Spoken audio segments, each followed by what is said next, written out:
Shabbat Shalom. Bom dia a todos, Shalom aí. Nós estamos aqui para compartilhar mais uma paraxá que se chama Tisvá. Essa paraxá está ali em Levítico 6, você pode abrir a palavra de Deus aí, aonde ela significa ordena. E nós vamos compartilhar com você rapidamente. Para você que está nos ouvindo talvez pela primeira vez e é novo aqui no nosso ministério, a Torá, ela fala ao seu intelecto, na sua mente, sempre. Então cabe a nós trazermos aqui a nossa mente e com uma consciência de espiritualidade ouvindo a Torá. A Torá significa ensino. Ela não é lei, ela não é dogma, não é nada, é ensino. São referentes aos 5 primeiros livros da Bíblia, o Pentateuco, que o cristão usa porque não conhece a Torá. Amém? Hoje, abre a tua Bíblia aí em Levítico 6, a partir do versículo 8. Quem tem a Torá, aqui, já é no primeiro versículo. Mas na nossa Bíblia normal, aí, a tradicional, seja católica ou evangélica, a partir do versículo 8, e nós vamos compartilhar essa parte aqui. Vamos ler? Disse o Senhor a Moisés: dá ordem a Arão e aos seus filhos, dizendo: esta é a lei do holocausto. O holocausto ficará sobre a lareira do altar a noite inteira, até a manhã seguinte, e nela se conservará aceso o fogo do altar. Amém? Se conservará acesa o fogo do altar. E a pergunta é, quando Deus diz para Moisés, dê uma ordem, para você entender, é algo específico quando eu não tenho recompensa. O sacerdote, em todo o holocausto, ele tinha direito à melhor parte da carne do animal. Parte daquela carne era para o seu consumo e da sua família. Mas nesse ato específico, o sacerdote não tinha direito a nada. E por isso que o fogo tinha que ser permanentemente aceso e queimando. E nós vamos compartilhar. Por quê? Que ele diz, ordena a Arão. Porque a ordem é algo que você tem que fazer imediatamente. Como um mandato judicial. Mando. O juiz manda e é preciso que se cumpra no prazo que ele determinou. Porque quando ele diz ordena Arão, ele estava estimulando Arão a fazer rapidamente aquilo e com diligência, sabendo que ele não teria parte naquele holocausto. E é difícil o ser humano fazer algo que ele não vai ganhar nada. Sim ou não? Você já percebeu que para arrumar o teu quarto, fazer alguma coisa em casa, fazer algum serviço que você não é recompensado, não importa o que, você deixa para amanhã? Nós somos assim. Então Deus ordenou para que as coisas fossem feitas imediatamente, e aquele fogo, e eu quero falar sobre o fogo nessa manhã, não cessasse. O que eu quero falar com você é essa parte do fogo, né? Se você vê na referência para baixo ali, normalmente, o fogo, ela é feita 3 vezes aqui, né? No versículo 10, depois vai lá no 12 e no 13. O 13 diz, o fogo arderá continuamente sobre o altar, não se apagará. Pronto. A carne tinha gordura, porque o animal era separado para isso. Por que continuamente? O sacerdote não poderia tocar naquela carne, a não ser no outro dia de manhã, depois que toda a gordura fosse consumida. Porque a gordura dava sabor à carne. A gordura representava ali o pecado do povo, as coisas que o povo vivia, porque esse mundo tem nos distraído, sim ou não? Pessoas não vêm para assistir a Torá cedo, uns porque trabalham, outros porque não querem mesmo. Tem outros afazeres consumidos por coisas que eles mesmos criaram. Os homens criam para eles mesmos movimentos, reuniões, e Deus fica de lado, e depois corre para que Deus os socorra. O fogo é algo tremendo e nós precisamos aprender, tá? Então, não basta, eu digo aqui, manter o fogo aceso no altar. Diz claramente uma interpretação racídica. O Hassidut é uma parte da interpretação da hermenêutica da literatura judaica. Tá? Não adianta você, não é necessário manter o fogo aceso no altar. Não basta isso. É preciso manter um fogo contínuo no entusiasmo interno de cada um, se nós verdadeiramente desejamos buscar a Deus. Ninguém busca a Deus se não há um fogo ardente dentro dele para buscá-lo. Normalmente a maioria das pessoas buscam a Deus na necessidade, na aflição. Bate um carro, ai meu Deus, me ajuda. Mas nunca diz, Deus, obrigado, o Senhor me livrou de uma batida. Nós buscamos a Deus simplesmente na necessidade. Então, o que nós aprendemos aqui, para que o fogo seja continuamente aceso, é que nós necessitamos manter esse fogo aceso dentro de nós, aquele entusiasmo, para que a gente busque verdadeiramente a Deus o tempo todo. Amém, gente? Gente, eu vou falar do fogo, porque depois nós vamos falar da luz. Essa paraxá é interessante porque ela traz uma diferença entre o fogo e a luz. O fogo para o homem primitivo era tudo. Tanto que o homem primitivo transformou o fogo num semideus, num Deus. Deus do fogo. Já ouviram falar ou não? Porque o fogo dava o quê? Calor, aquecia ele no frio, produzia um alimento melhor. O fogo produzia para o homem armas. É através do fogo que o homem teve a época do aço depois. Se o fogo não existisse, não teria a época do aço. A era. Ali ele forjou ferramentas para o plantio, para a agricultura. Ali ele forjou armas para a sua defesa, armas para poder caçar. O fogo foi importante na vida do homem. Muito importante. Mas antes do fogo existia outra coisa, que nós também mantemos apagado. Não é mesmo? E vocês vão entender se vocês são mais jovens. Então essa paraxá, quando diz, ali no versículo 12, o fogo sempre se conservará aceso sobre o altar e não se apagará. Gente, quem hoje é o templo da habitação de Deus? O próprio homem. Deus estava aqui fazendo e preparando um próprio lugar para que ele pudesse morar. O homem não pode deixar o fogo do Espírito se apagar dentro dele em momento nenhum. Por isso que o apóstolo Paulo diz, não extinguais o Espírito Santo. Sim ou não? Por quê? Porque se você apaga o fogo do Espírito, a tua paixão por Deus cessa na hora. Fica a religião, o dogma e tradição. Quantas pessoas você vê, não, mas eu conheço a Deus desde pequeno. Como é que você pode conhecer alguém que você não vê? Como é que você pode conhecer Yeshua, o Senhor Jesus, se você não vê? Então, quem você conhece? Um mito. Que a tua avó, tua mãe, teu pai introduziram em você. Cuidado, Deus está vendo tudo. Deus castiga. Isso é um mito. Não quer dizer que você conheça Deus. A Deus você só conhece através da Torá e depois do Senhor Jesus através dos Evangelhos. Amém? Nós precisamos entender bem essa parte aqui, e por isso que aqui, e quando pastor, quando eu mantenho essa chama acesa, como que eu consigo isso?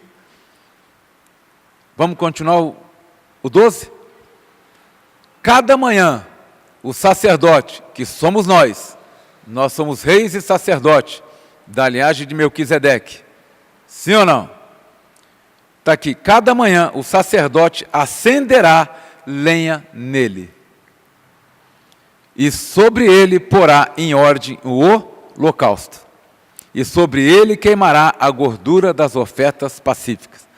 Toda manhã nós temos a obrigação, como sacerdote que somos, de entrar na presença de Deus antes de qualquer coisa.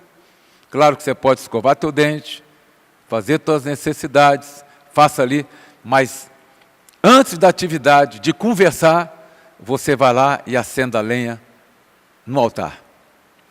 E nesse altar, você vai colocar nele a ordem do holocausto. Você vai colocar o teu dia já diante de Deus. E o holocausto agradável, diz Paulo em Romanos, apresentai-vos vosso corpo como sacrifício vivo. Você vai se apresentar a Deus para que Ele possa manter viva a chama em você. Amém? Nós precisamos aprender isso. E por isso, o crente, e não estou falando de cristão, porque cristão tem outra ramificação aí. O crente em Jesus Cristo, o crente em Yeshua, tem sido derrotado dia a dia, hora a hora, momento a momento. E por isso que eles vivem de campanha e vivem passando necessidade financeira, muitas vezes até não tendo o que comer. E o pior, um povo com alto índice de enfermidade, porque não levanta cedo e coloca lenha no altar, que é você mesmo. Não coloca o teu corpo como sacrifício no holocausto a Deus de manhã cedo. Não se posiciona para queimar a gordura das ofertas pacíficas. Então nós precisamos nessa paraxá, sabe, aqui, impressionantemente está aqui para que nós possamos aprender dela, né? Porque a Torá serve para dirigir a nossa mente consciente. Tudo isso aqui não tem espiritual. Isso aqui é a tua consciência que tem que fazer. Nós não podemos espiritualizar a Torá. Ela é algo consciente para se fazer, porque é uma maneira de ensino. E o ensino não é espiritual. Você não vai na sala de aula, fazendo uma faculdade, ouve a aula, chega em casa e entra em transe, e espiritualmente você grava tudo. Não, você tem que estudar. Você tem que se dedicar para aquilo ali. Sim ou não? Então, e assim é com a Torá. Nós ouvimos o ensino e precisamos praticá-lo para que possamos ser aprovados. O fogo não cria nada, gente. O fogo nunca criou nada. O fogo apenas, quando utilizado de maneira correta, ele molda de qualquer maneira as coisas. Concorda ou não? Você leva algo no fogo e ele molda. Até vidro, né? O pessoal põe ali, molda uma garrafa, cria as coisas. Se não fosse o fogo, você pode colocar um bolo em qualquer forma. Se não tiver fogo, ele não se materializa naquilo que você quer. Tem as forminhas de vários tipos de coisas. Tem ou não tem? Mas é necessário fogo para que aquilo se manifeste verdadeiramente. Então o fogo é algo que nós precisamos entender. Mas não quer dizer que você tem que ser dominado por ele, como os povos antigos eram. Deus fogo, Deus do fogo. Porque antes do fogo existir, e acredito que Deus, criando o homem à imagem e semelhança, na terra não chovia, não tinha esses intempéries que nós temos hoje, mas ele deve ter dado uma ideia para Adão. Pega duas pedrinhas, bate uma na outra e acenda um fogo. E acredito que o fogo começou aí. Não como a mitologia grega fala, que está lá em Prometeu, que é um dos grandes filósofos gregos, que o fogo foi roubado de um outro povo e trazido. Não, está aqui. Mas antes do fogo, Deus criou algo que, se hoje nós não tivéssemos, você não estaria me ouvindo e recebendo esse ensino por aí. Se aquilo que Deus criou, em primeiro lugar, Ele fez os céus e a terra era sem forma e vazia, mas quando Ele falou pela primeira vez a terra, Ele diz, haja luz. Quando Deus pronunciou a palavra dEle, através da audição, a primeira coisa que Ele diz, haja luz. Já indicando para aquele que seria a luz do mundo, que é o Senhor Jesus Cristo. Amém? Então, quando Deus, segundo a narrativa, pronunciou haja luz, no ato da criação, provavelmente, todas as fontes de energias da Terra já foram criadas junto. Só pela luz solar, quantas fontes de energia nós temos? Muitas. Energia solar, energia disso, tem tudo. Mas por quê? Deus, por uma única palavra, haja luz, Ele estabeleceu na Terra todo tipo de fonte de energia. Então, quando essa paraxá fala sobre o fogo, ele diz, há um fogo do Espírito, porque ele diz no profeta Jeremias, a minha palavra é fogo consumidor. Sim ou não? Mas a luz é mais necessária do que o fogo. Nós não devemos, muita gente recebe aí, no meio pentecostal, o irmão, a irmã está cheia de fogo, então vai ser consumido. Pelo menos a gordura. Que nós somos luz para as nações. Nós somos luz para esse mundo. Nós precisamos entender que nós somos chamados para sermos luz. E não para estar aí distribuindo foguinho daqui, foguinho dali. Tem gente que sobe nos montes para ver fogo no mato. Se eu for para o monte é para incendiar com a luz que há dentro de mim. E nós precisamos aprender isso. Essa diferença entre fogo e luz precisa ser radicalmente exposta. Amém?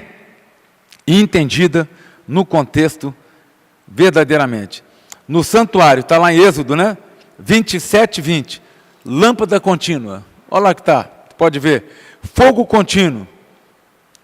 E não cessam de arder. Desde Êxodo está lá. Sem fogo não tem. Então a luz e o fogo são dádivas de Deus e nós precisamos dessas duas dádivas. Amém? A luz para que possamos ver e o fogo para que possamos permanecer ardentemente em paixão pela obra e pela busca a Deus. Amém, gente? Então, o equilíbrio entre a luz da graça, que em hebraico se chama Hesed, e o fogo do poder, o Gemará, entre o fogo da criatividade e a consciência da luz, nós precisamos entrar num ponto de equilíbrio. E a coisa que o Evangelho tem se perdido é porque ele não sabe equilibrar fogo e luz. Uma hora tem fogo demais, outra hora tem luz demais, o que te leva à tradição, à religião, tudo é dogma, tudo não, mas a Bíblia diz, tudo se torna, a Bíblia diz, mas nem ele vive a própria coisa que a Bíblia diz. Olha, cuidado com o fogo do Espírito. Então nós precisamos entrar no ponto de equilíbrio. Tanto a luz que Deus criou, como o fogo que Ele permitiu o homem criar, é necessário são dádivas necessárias para nós. Amém? Nós precisamos disso de uma maneira harmoniosa, porque nos mantém vivo, para que a gente possa aprender a palavra de Deus na íntegra em todas as coisas delas. Amém, gente? O que eu quero trazer para você aqui é que uma consciência da espiritualidade direta, eu quero lá em Hebreus. Pastor, como eu consigo isso? Vamos lá em Hebreus 10, do versículo 19. Como que eu posso entrar nesse santuário? Como é que eu posso entrar na presença de Deus? Como é que eu posso entrar dentro do santo dos santos? Portanto, irmãos, Hebreus 10, 19, tendo ousadia para entrar no santo dos santos pelo sangue de Jesus. Nós temos que entrar aonde? Só Arão podia entrar no santo dos santos, porque era sacerdote. Ele e os filhos dele da linha sacerdotal. Moisés não podia. Mas hoje qualquer um de nós, que somos sacerdote em Jesus, podemos adentrar com ousadia e não medo. A Bíblia diz, não se mostre ímpio diante do Eterno. Nós queremos nos tornarmos ímpio, esquecendo que o sangue nos justifica. Mas será que eu mereço? Será que eu posso entrar aqui? Não. Você é justificado. Não quer dizer que você não possa estar em pecado. Mas quando você vai entrar no Santo dos Santos, você tem que entrar com ousadia pelo sangue de Jesus. Porque não há mérito nenhum em nós para que isso proceda. Amém? Pelo novo e vivo caminho. Qual o caminho, gente? Novo e... Há um caminho novo e vivo para nós. Que Ele nos consagrou pelo véu. Isso é pelo seu próprio corpo. Amém? E tendo grande sacerdote sobre a casa de Deus. Cheguemo-nos com verdadeiro coração, em plena certeza, tendo o coração purificado da má consciência e o corpo lavado com água limpa. Amém? Guardemos firme a confissão da nossa esperança, pois fiel é aquele que fez a promessa. Consideremo-nos uns aos outros para nos estimularmos ao amor e às boas obras, não deixando, como muitos, essa parte é minha, de congregar-nos, como é costume de alguns, mas admoeste-nos uns aos outros, e tanto mais quanto vedes que se aproxima aquele dia. Amém? Congregar, está aqui o autor de Hebreus dizendo, muitos deixam de congregar porque diz que já rezaram, já leram a Bíblia naquele dia. A tua fortaleza é quando a brasa se ajuntam e as coisas acontecem. Juntos nós somos mais fortes. É um slogan dos políticos até, né? Juntos somos mais. Sim ou não?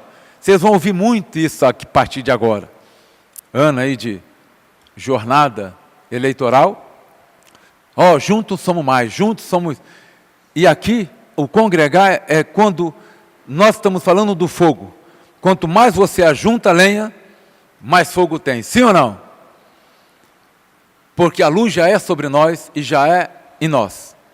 Mas para que o fogo se mantenha aceso, é necessário que nós possamos congregar, nos exortarmos uns aos outros, estarmos um pelos outros orando, e não ali medindo ou vendo um ao outro o que fazem, como muitos e a maioria faz, sentados sem participar.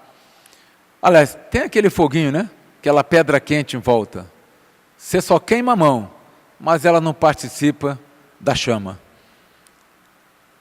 Preciso se ajuntar, e nós podemos chegar aqui com ousadia. Aonde? No novo e vivo caminho. Amém? Quero te dizer algo tremendo, que nós podemos e devemos, de maneira que nós possamos levar essa luz aos povos. Lá fora, tem gente que precisa ver em você duas coisas. Muita gente fala, Jesus te ama. A Bíblia não diz que Jesus amava ninguém. A Bíblia diz, Deus amou o mundo. Não diz Jesus amou o mundo. Jesus veio como servo, obediente, e não estou desprezando ele, para você que é religioso, mas ele veio como servo, para fazer única e exclusivamente a vontade do Pai.